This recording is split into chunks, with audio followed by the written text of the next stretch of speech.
welcome to the Disciples of Revan. I'm your host, Lord Guys, and my co-host, Lord Travius. As always, say hello, Travius. Hello, Travius. How are you? Excellent. So, Mando. I don't know what this episode's about. It was titled The Rescue. Isn't it funny with this series that they keep going, they give everything away right in the beginning of the title there? Yeah. I don't think so. No, I would have titled it Parents Come Home, because babysitting's over. Yeah.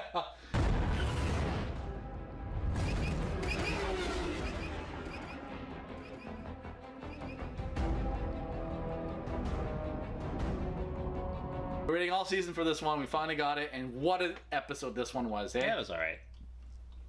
I mean, are we playing good cop, bad cop here? Anything big happened in it? Good cop, bad cop. Everything we expected happened. Alright, this is how we're going to do this. I'll just shit on the episode, and you say all the positives, and then at the end I'll be like, I was just kidding. That's how it always goes. Yeah, so we start out with Slave 1 hunting down that Lambda-class shuttle. Love me a good Lambda. Yeah, a little Lambda. Yeah. Yeah. And scientist dude's on there. Yeah, he is. They dock with it. It's just like it was a forceful docking. It was a forceful docking. And that one pilot's just total dick. The other guy's just like, I'm not with it. This is like, and I laughed every time. We watched this twice. I laughed. It's like, Actually, that was kind of an exasperated laugh. It was funny though. The doctor was just like, "Are we gonna fight or something? They're pirates." And the other guy's like, "I don't have a death wish to you." So like, oh yeah, we're just gonna give up, you know. But you know what? It was actually funny that one guy who held the doctor hostage, he was making fun of Aldron. He's like, "Oh yeah, millions of people died on there." I don't think he was making fun of it. He just doesn't respect anybody except the Empire. Well, there's that, I suppose. Yes. What didn't make sense to me though was like he's just like, "Oh yeah, I can see from that teardrop you tattooed on your eyes," which today would mean you killed someone in prison, but here it means Alderaan. And it's just like, oh yeah, like, you know, billions of people died, but millions of people died on the Death Star. Yeah. And it's just like, you want sympathy for that after you just showed no sympathy? I was on the Death Star. Which one? You think you're funny? Do you know how many millions were killed on those bases? I remember reading about that in some of the books and the lore, and it's just like people have brought the subject up in Star Wars before in the expanded universe, and how Luke fired one shot, killed millions of people. You know, it's funny how you don't think about that. They're evil, but they're citizens and other people working on board the station. So have a little sympathy, man, because Imperial lives matter. Yeah. Even Battlefront 2, Iden's whole thing was losing friends on the Death Star. Yeah. Which just kind of resolved her into like going against the rebels. There you go. So we got that, and so they rescued the doctor. He gave him some information about it, but then they had to go to that very helpful prisoner. Yeah, it's very helpful. They had to go to that planet and get Bo and Koska Reeves. That's it. We saw that sweet ship outside too. Yeah, I was like, I know the ship, but yeah, they were the ones from Clone Wars. Clone Wars for the Mandalorians. So You are not a Mandalorian. Never said I was. I didn't know sidekicks were allowed to talk. All of that isn't the quacta calling the stifling slimy. It's like, we don't need these two. And she's like, I know that voice. Yeah, I recognize. Like, you know positive things about that voice. They fucking saved your world, and somehow you lost it after, Bo. Well, then the Empire came, so that's the thing. But anyway, so yeah, that was kind of cool, and there's a little bit of a back and forth there, and a little bit of a small fight scene between Koska and Boba Fett. But at the end, they agreed to help as long as Mando kind of what was the agreement? I guess Mando. Consider joining us. He's like, I can consider anything. I'll consider anything, but I'm not going to do it. You know. Yeah. All right, cool. I've got nothing else to do now. Yeah. So they set up a little trap of pretending to hunt the Lambda class shuttle again, and you know what, the planning on the shuttle there with the doctor, that was good, and how we just, like you said, he was a very helpful person there. Fennec took his code cylinder, gave it to Mando so that Mando could walk past the dark trooper area and without being detected or shutting the door. Lock the door on them. Doors. Yeah, doors. Repeat, requesting emergency docking. We are under attack. Copy, Lambda Shuttle.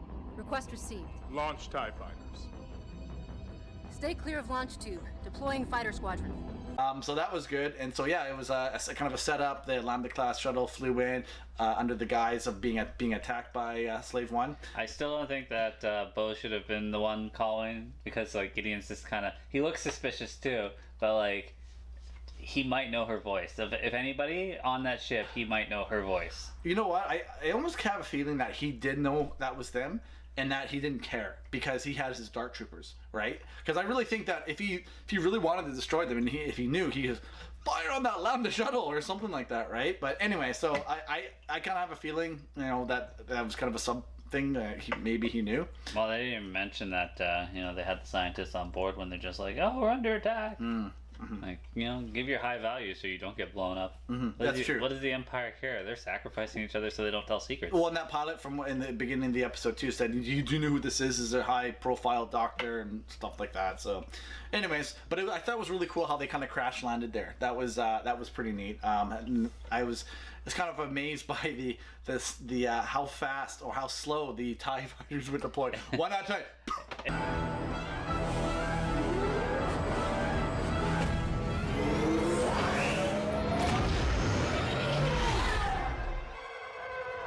Like a full-size Star Destroyer where they just all come out. It's a cruiser. This is a small little... That's very true. I thought the mechanics of it was kind of cool. Yeah. Well, and you know what? You don't see that kind of stuff unless it was in Clone Wars or some of the video games. Of like, that's what I like about the series, because they're showing the little nuances of things that we always assumed or thought we knew. Yeah, like the inside of Boba Fett shit. Yeah, like stuff like that, and it's just and the tanks, the turbo tanks, and anyway. So that's pretty one of the good things they're really doing with this series. So.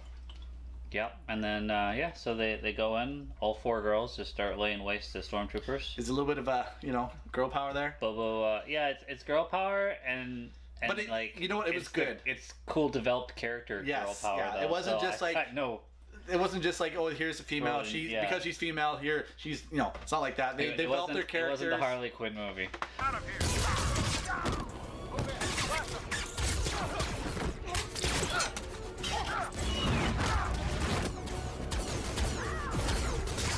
Boba Fett took out a couple of ties before he left. I was just like, this is just like, done. I'm out.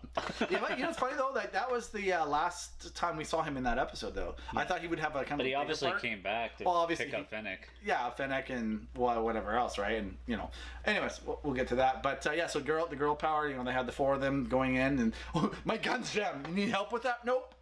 Got this, right? Yeah. And I think and I think that one of the good things about this series is that they're really showing.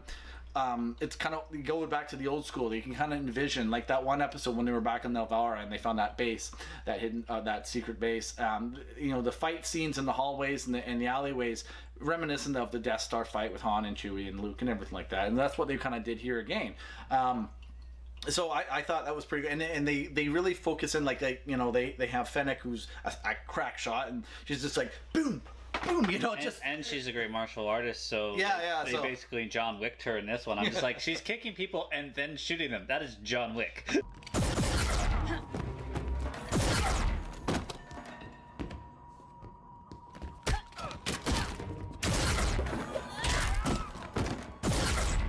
You know what's really funny? Because I'm back into the Old Republic games now. I'm kind of seeing this. Okay, so you have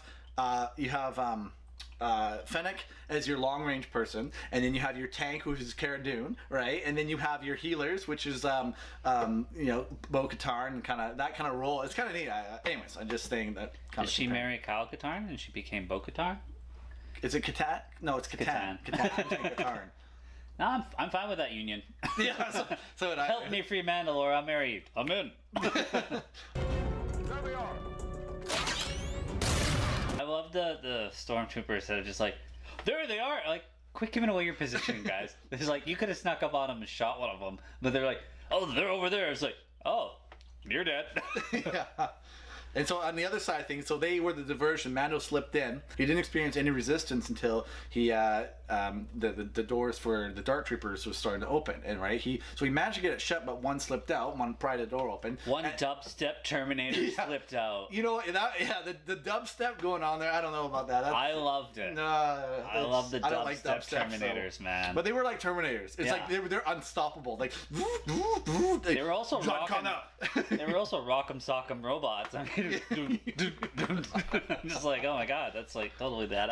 I did like though that they kind of mentioned that too. The doctor mentioned that when they were third generation, because that's exactly what they were in the old lore too. The first ones were the smaller Dark Troopers, and the second ones were the bigger ones with bigger armor, and then they finally went through the third stage, which was the total droids. You can play Dark Troopers in the old Battlefront 2 game, right? Mm-hmm. Yeah. Oh, that's right. Yeah, you can. Yeah. Get a little jet jetpack booster. Yeah, there, and- yeah, that's right.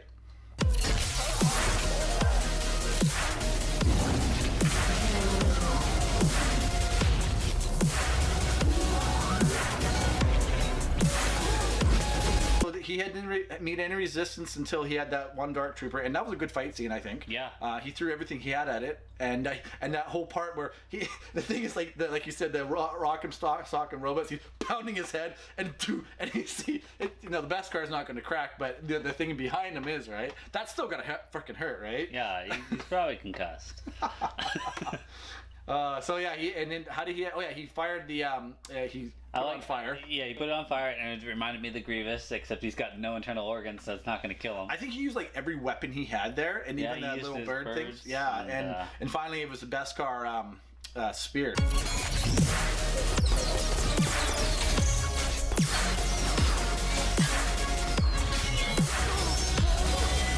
That he had to take it out. Broke its head off. And then he ejected the rest of them into space, which was cool. But I just kind of knew when I saw that they were going to come back somehow. Oh, that wasn't it for the Dark Troopers. I just had a feeling. Too easy. Mm-hmm. And so then he goes and he finds Gideon, who wasn't on the bridge, and Bo's just like, "Where's Gideon? I'm gonna stay here." Well, that's what I didn't understand that. Like, so they had the attack team has the bridge. And obviously they have control of the ship. So why didn't she call Mando? Mando, we have the bridge or whatever. Yeah. There's kind of weird, kind of no coordination there. And Gideon was had the lightsaber out on top of. It's like, Baby Yoda. give me the child. The child's fine where it is. Yeah. Like Gideon was great in this. I really enjoyed it. Oh yeah, Esposito. Yeah, he's an excellent actor. But he kind of gave the impression. I thought like, oh well. If that's all you want, the kid, I'm done with him. You may have him, right? And he's like, okay. I'm just like, wait for it. Yeah. And so he kind of, backstabs him, or literally backstabs him. Yeah. If it wasn't for his Beskar armor, he would have been sliced in half. And that was a good fight scene too.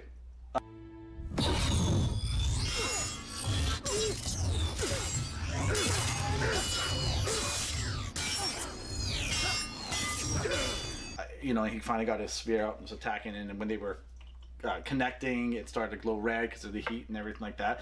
But I still think it was a really good fight scene. He got the upper hand, obviously. Yeah, I love it when he's just got like the spear to his throat, and it's 2 seconds later, if that, and Gideon's just like, "Oh, you're gonna let me live? This is interesting." It's like maybe he wasn't gonna let him live, and he just said that so that he would. Well, I think like he's manipulating everything. Yeah, I think because when he did finally take him on the bridge, and he's like, "Oh, this is interesting. I have another." Like, I don't know why he would announce it, but like, I have another card to play here. I can manipulate these people, and maybe I can get. Well, I mean, his whole thing was like he obviously knew Bo was there, because he's just like, and he knew everything else that was going on the ship, but he's just like, yeah, right now she thinks I was gonna be on the bridge, but I'm not. Yeah. And this is what they're doing. Yeah. And when that happens, you will see. Like I know that you fired your wrist load. Anyway, so yeah, he knew everything, which was good. So, anyways, so he gets to the bridge. Bo's instantly like, "What did you do?" Like, I brought Gideon. Yeah, we won the day. That's I not got the what kid. she's talking about. Yeah. So So like, "Oh yeah, I found this. Here you go." What happened? He brought him in alive, that's what happened. And now the New Republic's gonna have to double the payment. That's not what she's talking about. And so this is what we were just talking about, that some people were saying this is a little bit of a plot hole because Sabine handed Bo-Katan the Darksaber, and she accepted it before. So now apparently she can't accept it without battling and winning it from someone. So it's kind of, what do you think about that?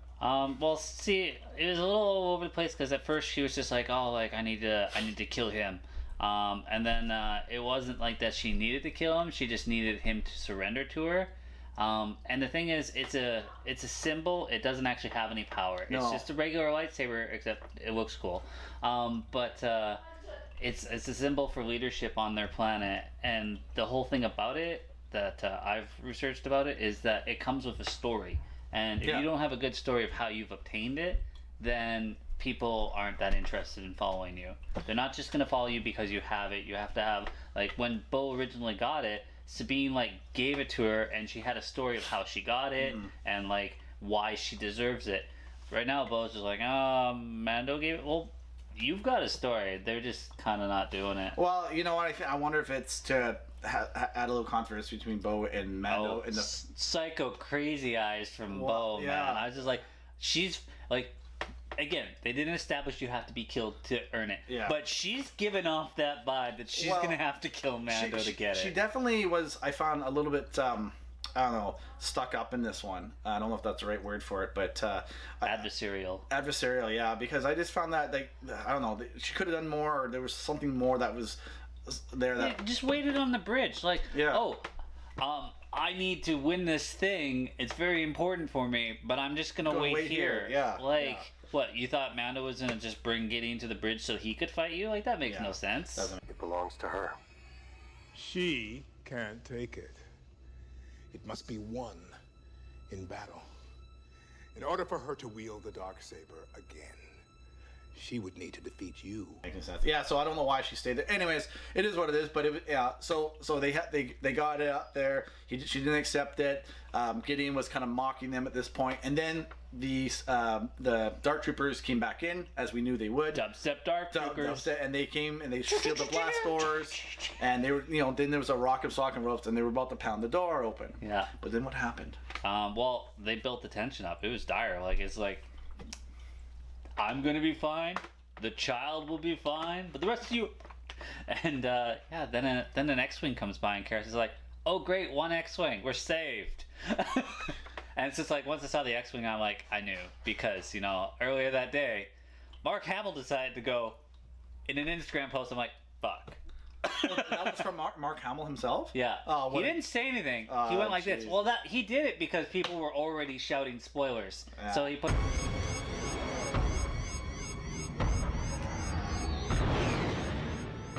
X-wing. One X-wing? Great. We're saved.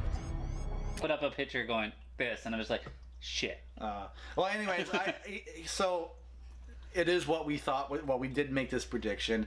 Now, obviously, we're going to talk about this. The first thing would be the way he came in was so cool. They obviously show his face, but you could see the green light. I could tell it was the green lightsaber through the black and white screen. I just could, tell by the shade of it. And then they showed what gave it away for me. I didn't see the lightsaber, but I saw the hand. Saw the one black glove. That's what did it for me. I originally thought it actually was a female. I thought, okay, maybe they're bringing Ahsoka. But then as soon as I saw the hand, it was definitely. Well, he moved really gracefully. Like, we're not used to that from Return of Jedi Luke. No. Return of Jedi Luke was two-hand battle. Well, this is like a Anakin Obi-Wan style fighting. He has trained himself in the 5 some odd years to be a prequel Jedi. Yeah, pretty much. He has the agility. He has the agility, yeah. So I really like that, and it was very, very reminiscent of what Vader did as he attacked in Rogue One on the Tantive 4. Just taking out these slicing and dicing, nothing stopping him. Like, there was absolutely those things. Those guys were more useless than stormtroopers, as far as I'm concerned. And they kind of, I guess they upped they upped what the Dark Troopers could do, but then they made them look like fodder for the Jedi, and they kind of especially love the crushing. Yeah, that was good too. That was such a Vader move.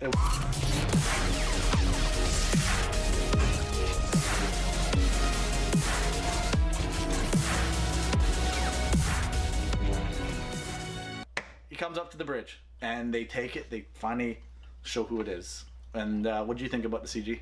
Off the bat, I was like, "Holy shit!" And I'm just like, "Oh my god, that looks so good." But the longer the scene went, I'm just like, it's very stationary. Yeah. And it's not that expressive. There were a few, like, after probably 4 or 5 lines, he, like, kind of raised his eyebrows when he talked. I'm just like, that looks real. But, like, I almost wish they just did Sebastian Stan. Because, a lot of people are saying that. When I think, like, oh, like, are we going to see Luke again? Or are they going to take it one step further and give us Luke in his own thing? You'd have to have somebody actually playing. You can't do the advanced Snapchat face. Yeah, I kind of found a couple things with that too. I kind of found it was kind of static and wooden a little bit with the CG. But although I'm not complaining about it, I actually quite liked it. It was as good as to me. It was as good as how they did Tarkin and Leia in Rogue One. Yeah, it was about the same. Now you're not going to get it's not flawless, but if that's the one thing you're complaining about, then who cares? The fact that Like, I mean, I'm geez. hearing Hamill's voice, Yeah, and it's his voice. I'm seeing him back when he should be there, doing what he should be. Yeah. It's almost hilarious. Just like, what does Luke do? He just kind of flies around and destroys shit and picks up what he needs. Well, I mean, I'm obviously, going for a beer run. Don't kill too many Imperials Yeah. today. Are you a Jedi? I am. Like my father before me. Come, little one. well, the whole thing, I guess, what it stems from is the fact that he would obviously have heard Grogu when he was on Tython, and he was searching for him, so he could sense him in the Force, so that's why he was there. Now, part of me was like, okay, wait a second here. Yeah, he does still part of the New Republic, so why wouldn't Cara Dune recognize him? The whole New Republic knew who Luke Skywalker is. Right, and they didn't actually say his name. I mean, obviously it was him, but they didn't say his name. He didn't introduce himself. They didn't. Yeah, say, that disappointed Holy me. shit, it's I Luke would have liked Skywalker. to. I would have liked to heard like, oh, I'm Luke Skywalker, but it's just like, you a Jedi? Yeah. Yeah, And Cara should know who he is. yeah. Well, that's the thing. And Right? she did have a look, kind of like an awestruck look. So maybe that's why she was just silent. It's like, oh my God, it's him, it's him. And if Bo heard Skywalker, that would have been interesting. But she was never like enemies or anything with Skywalker. So Oh, I forgot about that too. Yeah, because she would have known Anakin. yeah. That's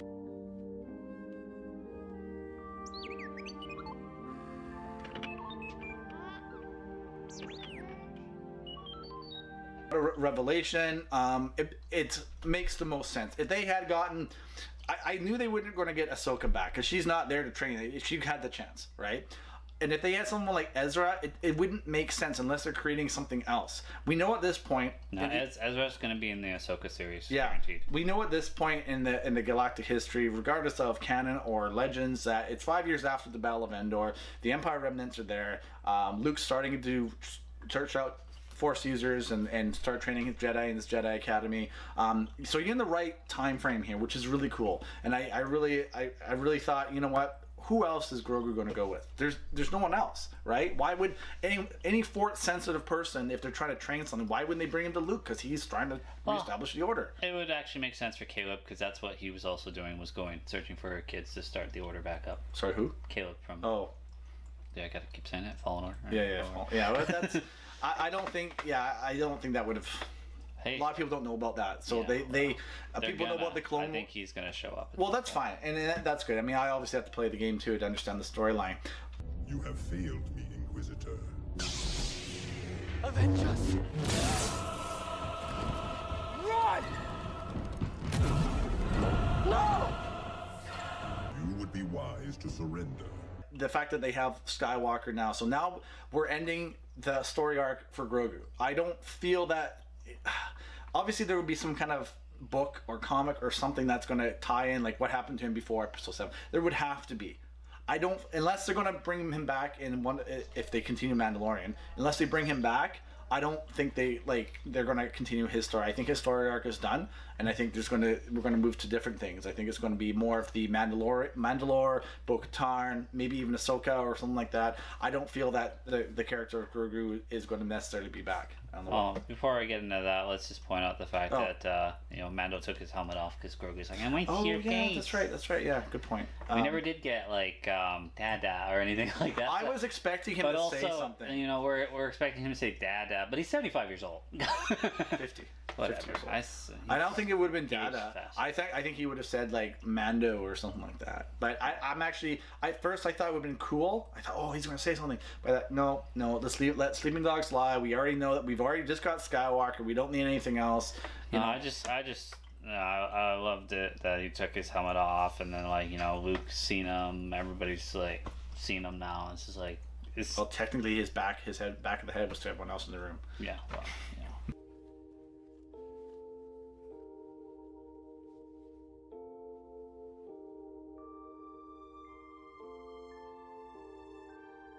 It ended there, and then we have at the end of the credits, part of it, we have the little interlude for setting up the Book of Boba Fett. Yeah. I don't know why they call it the Book of Boba Fett. I was saying that they were going to do a miniseries. I don't know why they wouldn't announce it at the investors meeting with Kathleen Kennedy, but I mean, I guess to keep the ending secret. I mean, they kept Baby Yoda secret the whole time. They kept Hamill secret for a year. They filmed this a year ago, and they kept it a secret. So that's amazing, actually. That is amazing, because I didn't know. Like, there was no indication whatsoever that Hamill was going to be. They were going to bring Skywalker. I didn't hear it in social media. I didn't hear it. Like, No. see, that's the thing about Subterfuge. He said like, oh, I'm not going to play Luke ever again. And I was just like, well, if anybody's going to bring him back, it's going to be Favreau and Filoni. Well, he didn't play himself. He just voiced himself. Whatever. Guarantee you, he was probably there. He had to. His face, man. They probably had to do mocap, like de-aging and stuff. Unless they just took an old photo. They probably took an old photo. Yeah, photos don't work with computer graphics. No? I don't know how it works, but anyways, like, yeah. Anyway, it was good. It was. I don't. For those detractors out there that thought the CG was a little off, you know what? Come on. This is the biggest thing you're complaining about because it doesn't look exactly like him. Give your head a shake. I got no complaints. I got no complaints. I'm gonna. Give your head a shake. I gotta be critical here and there because if you just say everything's great. No, it's not. But I mean, we were complaining about some things. But I love this episode. I loved everything about it, especially the dubstep troopers. And man, I hope there's one that's out there still.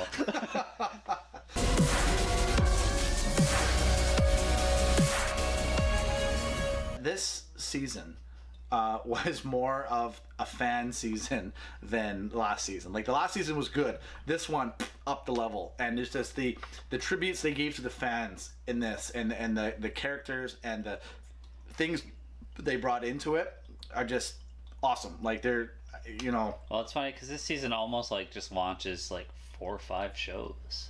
Like, we don't know what the New Republic Army thingy it's going to be about, but that could be about Republic Cara. Rangers? Yeah. Yeah. And then we know Ahsoka, Boba Fett now, Yep. Bo-Katan probably. Like, so this one season just launched 4 to 5 shows, and people are like, first we were told Mandalorian was coming back in December 2021, and now we're being told it's Boba Fett, the Book of Boba Fett. Well, and some people are saying that this is the end of it. I don't think it is. You don't have a golden ticket and then be like, hey, yeah, we're gonna spawn off and hope everything else is just as good, and then like forget about it, because this is a show that brought all the subscribers to Disney. Yeah. Well, I agree with you there. I don't feel that. I mean, you could end it storyline wise, but there's a lot of other questions unless they bring on I would be so annoyed if it ended, just for the fact that it's just like, okay, cool, so you call it The Mandalorian when you should have just called it Adventures in Babysitting. Go to the planet Tython. There you will find the ancient ruins of a temple that has a strong connection to the Force. Place Grogu on the Seeing Stone at the top of the mountain. If he reaches out through the Force, there's a chance a Jedi may sense his presence.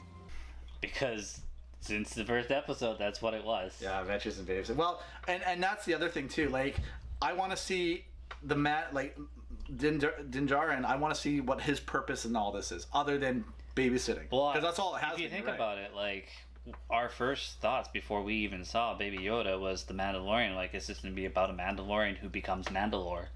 Well, I wonder about that too now, because he has the Darksaber. Now he has the Darksaber. Yep. Now he's hanging out with people that want to free and reclaim their planet that's already been glassed, but whatever.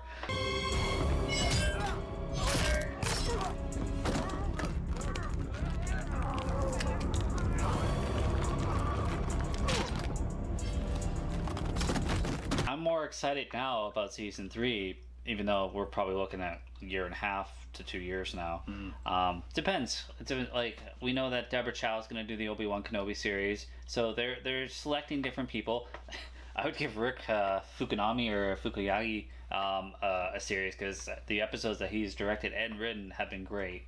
So it depends the showrunners for each one of those things, and I would say where he is right now, the fact that he's learning to take his helmet off, and you know, he's still got the discovery of like learning what Death Watch is, even though it's called the Watch now, and like learning the differences between his beliefs and coinciding that with like anything that he might discover about himself. That there's so much for him to do now that he doesn't have to just babysit. Well, and that's what I mean. Like, it really didn't show him. I mean, how capable he is, and what is the point of him and his clan or his version of Mandalorian. So I think there's a lot of potential there. So yeah, I would be annoyed too if they ended this. But the questions could be answered in some of these spin-offs too. So I don't know. All I know is that this has been one heck of a ride. It's been by far, in my opinion, some of the best Star Wars content since Rogue One, and then I like Solo too. Solo would be my second one there. But even before that, since Episode 3.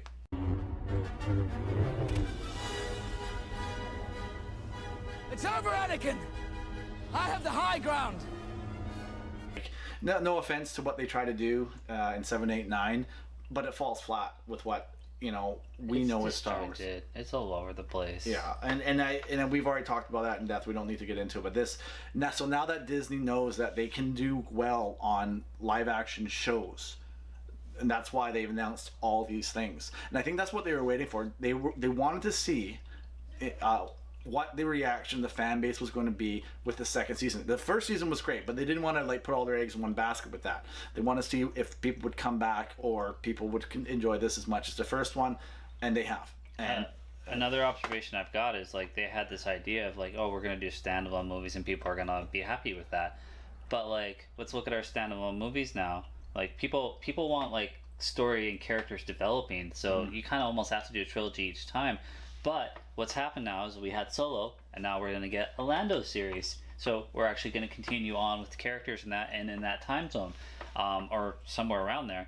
And then we had Rogue One, and now we're going to have a Cassian series. So it's already showing that there's interest for continuations of each of these stories. Yeah. So if you're going to do this Rogue Squadron, that sounds, I think you need to do a trilogy of it. You don't have to rush it. They're just hey, we're gonna put a trilogy out every 2 years. You'll have another movie of this trilogy, or every Lucas did 3 years. But it doesn't have to be rushed.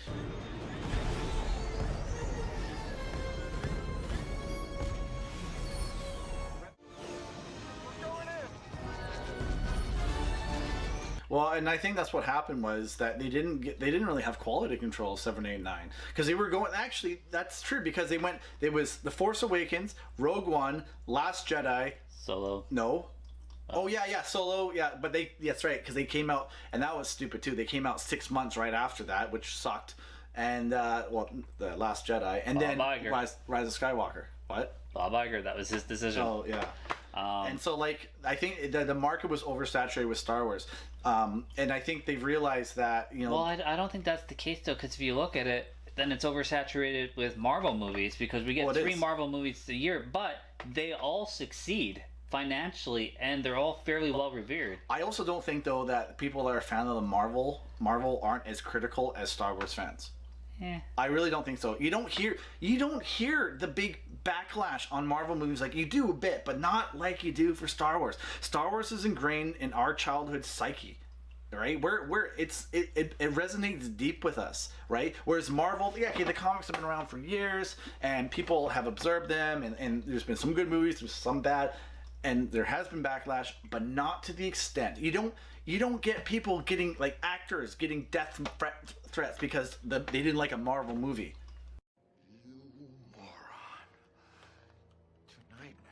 Kill all of you.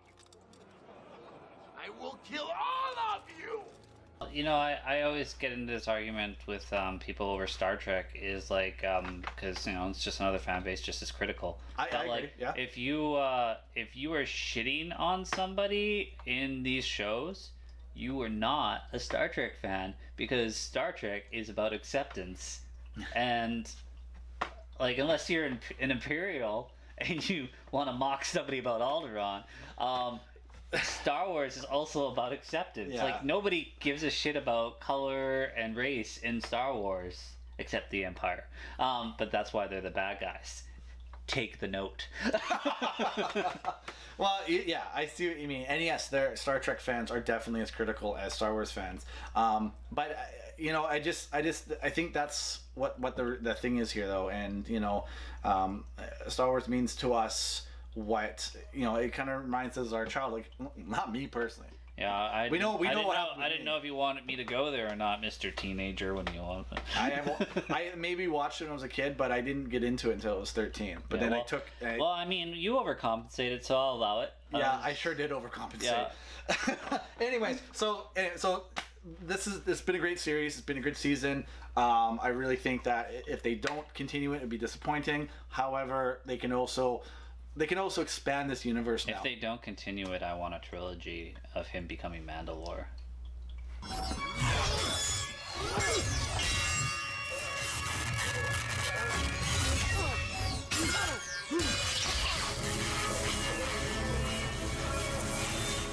$50 million each movie budget.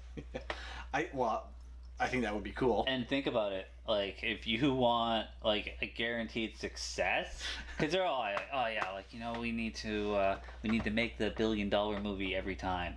Well, if you want a guaranteed success, because I don't know who isn't enjoying The Mandalore or The Mandalorian, doing a movie where it's just like you've upped the stakes, you've upped the special effects.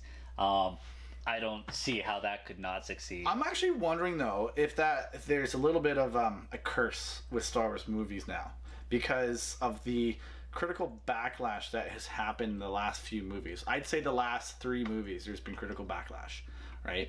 And so I wonder if they're copy and paste. Well, but I wonder if they're reluctant to do it now because of that. And now that they're getting some success with the live action shows, maybe Star Wars is going to go down that route. Maybe it's going to be... Well, we already see that they've got 2 announced already, 2 movies. So they're going to continue the streaming services because that is making them money. And it's also like helping them with investors and everything. So I wonder if the subscription level dropped off after Friday. Yeah. Oh, did it? No, I haven't seen numbers. I guarantee you it did. Guarantee. Chewie, get us out of here! I mean, like I said, I think I said last episode, like WandaVision or whatever, like the fact that we're getting some Marvel series coming is probably going to help keep people on. Be like, well, I like Marvel, I'll check that out, so I'll stay on for another couple months and then watch that, which takes 2 months. And then bam, here's another one. Bam, here's another one. So once they've got all this Star Wars stuff to go with all the Marvel stuff, hell, I might even re-up. It's funny that fucking Disney, like, they upped their price too as of next. Well, I wouldn't surprise me if every streaming service does. Well, Netflix has too. They've gone up to $14.99. Well, it's just like it's going to come back down to like, okay, well, why do we have all these streaming services? Let's just go back to cable. So they got to be careful with that. Anyways, we're kind of digressing here. But at the end of the show, you see that was pretty cool, don't you think? They when Boba Fett came into Jabba's palace, Bib Fortuna has the throne, Fennec kills everyone, and then Boba just shoots Fortuna. Yeah. Like, it's too bad because I like Bib Fortuna. Boba, heard a lot of rumors. Yeah, a lot of rumors. When like Fennec like gets the slave girl and it's just like out of here or whatever, shoots her chain, and it's just like she's standing on the grate. I'm just like, Rancor? Is there a Rancor? Because if Boba Fett is having a series and he's gonna hang out on Tatooine for a while, there better be a Rancor in there.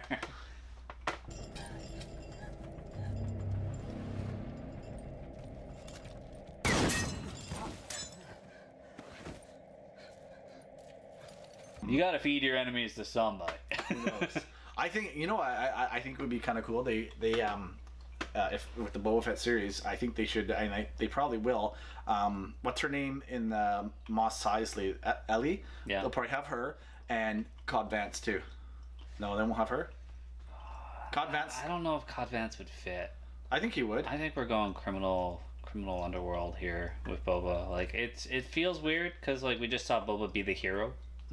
Like he's always been kind of a Mandalorian out for himself or whatever, but like now he's just a simple man making my way through the universe. And now he's sat on a throne symbolic of taking over the Hutt organization. So it gives a weird dynamic because like I want to be a good guy now. My hero, Boba Fett. I love Boba Fett. Oh shit, he just disintegrated people. The thing is, though, Boba Fett is not inherently a good person. Yeah. He's not a bad person. It's not his fault. He was young. He watched Mace Windu chop off his father's head. It's a good thing he wasn't there because he has thoughts about hey, that's a good another point too. What kind of Malian teeth be?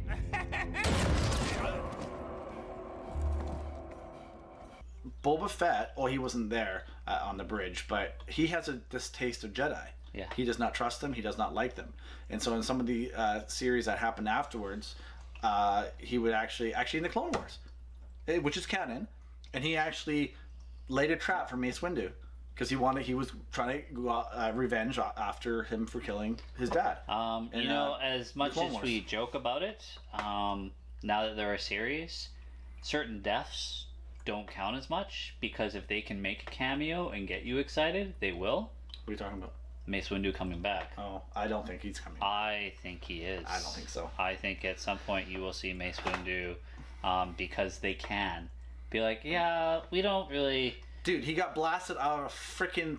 And if you played the game, and I know you did, Anakin has to jump down and kill him again.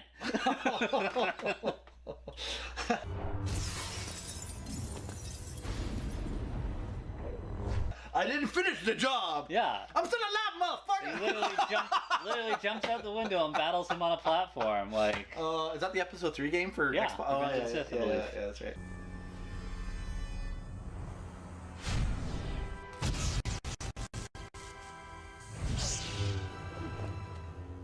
Your reign of evil ends now.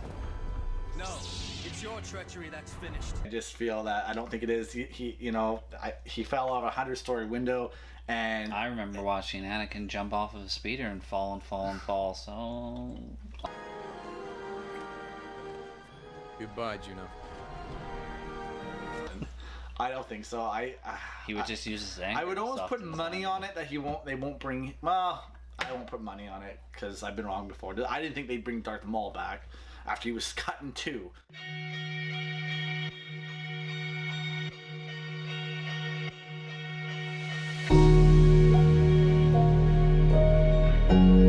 Who knows? Possibilities around this. I'm very happy with the series and the season. I'm looking forward to what Disney brings us for, well, it's not Disney. I don't want to say Disney. I want to say Favreau and Filoni. LucasArts. LucasArts. Because I don't have a lot of faith in Disney with what they've done, but I think that they've gotten smart and they're listening to the people that opinions matter. And they're listening to people that are fans of the franchise and they want to resurrect it. And take your father's place at my side.